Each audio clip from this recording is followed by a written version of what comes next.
Today we have Stuart Wolfenden. You may recognise him from his role in Dead Man's Shoes as Herbie. I believe you were the first character to be seen and the last character to get stabbed up. Yeah,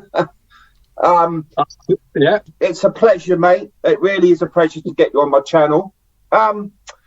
So the first question, Stuart, really is, how did you become involved in the film Dead Man's Shoes? I heard that going back to 2003, this was, mate. So I heard through my agent that Shane was casting for a new film, and he'd worked on one of Shane's films before, so he knew Shane. And strangely enough, the week before, I auditioned for Danny Boyle for the film Millions. Didn't get that, and then the week after, got invited to go and meet Shane in Manchester at Granada TV. And he must have seen every Manchester actor under the sun. There was loads of us there, some Liverpool actors, northern-based actors, really. Yeah. And then he started to whittle down, and we ended up going down to Matlock where it was filmed. And he started to put the lads together, and that was it, mate. 2003 we filmed it, and it came out 2004, and the rest is history, as they say. Okay, Stuart, so if you would like to remind us of your name's character and the plot. It's Herbie, innit? Herbie, innit? Yeah. Herbie, innit? Yeah, it's Herbie, man. It's Herbie. Basically, I mean, the premise was when we first got the kind of scripts to read and stuff, the premise was kind of a revenge film, very much like a Western, really, kind of old-fashioned kind of spaghetti Western, where this guy comes back to town to seek revenge for the misdoings kind of thing to his brother and stuff, you know, and he comes back to town and it's pretty much the shithole it was when he left and joined the army. That was the kind of premise, really, mate. And because Shane improvises a lot, things started to develop and change as we film. I think it was about 3.5 weeks we filmed, something like that, maybe 4 weeks. And things started to change, and he'd try some things and go in a different direction. My character, Herbie, was going to be originally the first one to die. All right. But I think he really liked what I was doing with it, and he liked the kind of comedy with it as well, even though it's a very dark film. He liked the comedy stuff, and he found it, both Paddy and, because Paddy and Shane wrote the script, both Paddy and Shane really started to piss themselves, find it really funny that it was kind of me that just kept seeing Paddy. None of the others were seeing him. You know, I was seeing elephants and all that kind of stuff, so they decided that it was funny to leave him to the last, you know, so that's how that happened. Yeah, I mean, it was a really interesting film. I didn't get that his brother was dead. No, I don't think it.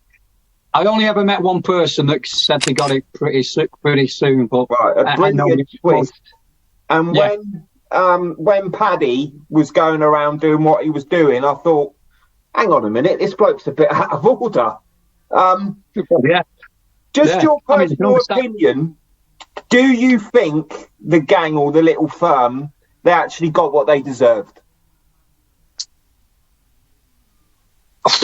Difficult one, mate. Really is. I mean, does anybody deserve to die? Really, you know, it's that. But I mean, you saw glimpses of the kind of abuse that. I mean, we was a lot older. Bullies. No, nobody deserves to die. Of course not, mate. But he took it that far. But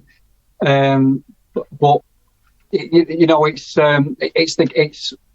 Paddy's character, Richard. He'd, gone such a dark place. Once he started, that was it, isn't it? You know, it's we've heard of these cases, haven't we? That people have kind of, what's that great American film with Michael Douglas, Falling Down?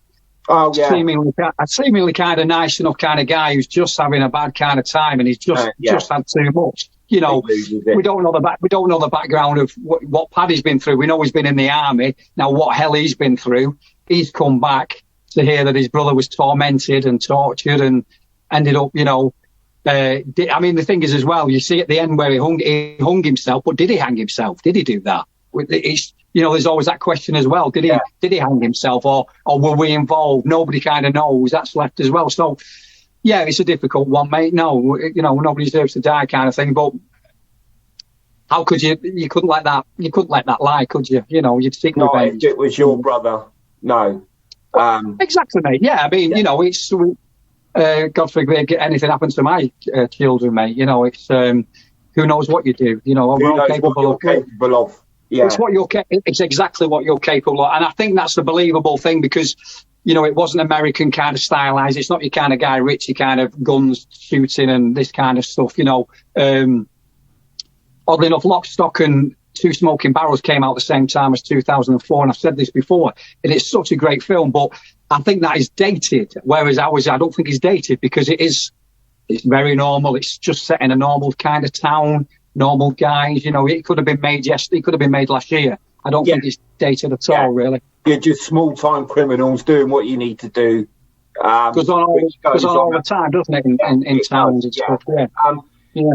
There's been a lot of iconic images from the film, and a lot of the iconic images is Paddy in his gas mask, which I think you described in the film is there's some fucking elephant guy outside or something, didn't you? Yeah, that's it, mate. Elephant Man, with massive eyes, That's been used to advertise a lot of football stuff. And the reason I wanted to get you on today is because we are a football channel, but the film Dead Man's Shoes is such a cult film that I don't know any football lad that doesn't like the film. I just think, like you said, was it made 2012? No, 2004, 2003, mate. It came out 2004. It's even longer than I thought. But like you said, 2 years' time, it'll be 20 years since we made it. You know what I mean?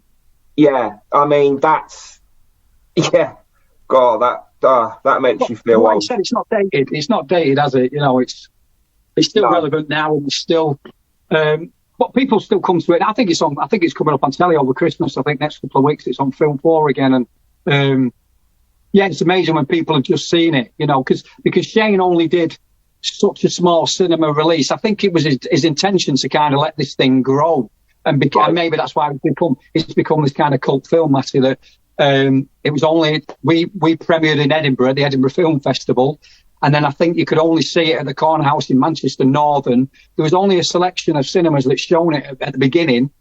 So it didn't do much at the cinema at all, and then it literally has become this word of mouth kind of. Have you seen this film? Have you seen? And we're all so flattered. I mean, I talked to Paddy not long ago, and all the things Paddy's done, and Hollywood and everything. Everybody wants to talk to him about Dead Man's Shoes, Yeah, they still. That's the film. I think Shane's the same. I think even with the success of This Is England and stuff like that, I'm sure he gets more questions about Dead Man's Shoes than anything. I would have thought so. Just the last question about Dead Man's Shoes. There was a split second where I thought he was going to let Herbie off. Yeah.